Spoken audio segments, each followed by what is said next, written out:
बुलढाण्यामध्ये डॉक्टरांच्या संघटनेनं पहलगाम हल्ल्याचा निषेध केलाय, तसेच पाकिस्तानला अद्दल घडवण्याची मागणी केली आहे।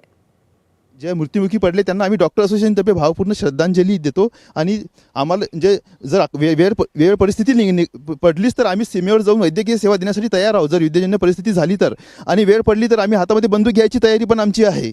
सरकारने पाकिस्तानला जसा तसा धडा शिकवायला पाहिजे, यांच्या सगळ्या गोष्टी बंद केल्या पाहिजे। भारताने प्रत्येक वेळा या लोकांची जे हे केली आहे मदत ती करू नये, आणि भारतातल्या जी नागरिक आहेत, जी आता काल घटना झाली मीरा भाईंदरमध्ये, जे लोक पाकिस्तानचा ध्वज लोक पेटवत होते, त्याला गोळा करत होते, हे लोक राहतात भारतामध्ये आणि यांना एवढं पाकिस्तान प्रेम आहे, तर या लोकांनी पाकिस्तानात जाऊन राहायला पाहिजे। इथे काय काम आहे यांचं? विजय वडेट्टीवार सारखे हे लोक यांचं राजकारण वाचवायच्या नादामध्ये स्वतःचा धर्म विसरून या दुसऱ्या लोकांची म्हणजे स्वतःची राजकीय पोळी भाज्यासाठी, स्वतःची वोट बँक शाबूत राहण्यासाठी काही वक्तव्य करत आहेत। हे यांचं वक्तव्य चुकीचं आहे। अशा लोकांना तर सीमेवर पाठवायला पाहिजे, समजायला म्हणजे त्यांना सीमेवर पाठवून त्यांच्या हाती बंदूक दिली पाहिजे, तेव्हा त्यांना समजेल की जात आणि धर्म विचारून कशा लोक गोळ्या घालतात। मेलेल्या माणसाचं कुटुंब हे कधीही खोटं बोलत नाही।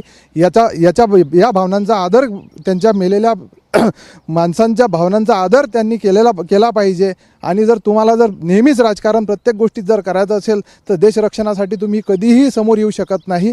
तुम्ही ह्या गोष्टी बंद करून घरात बसून राहावं।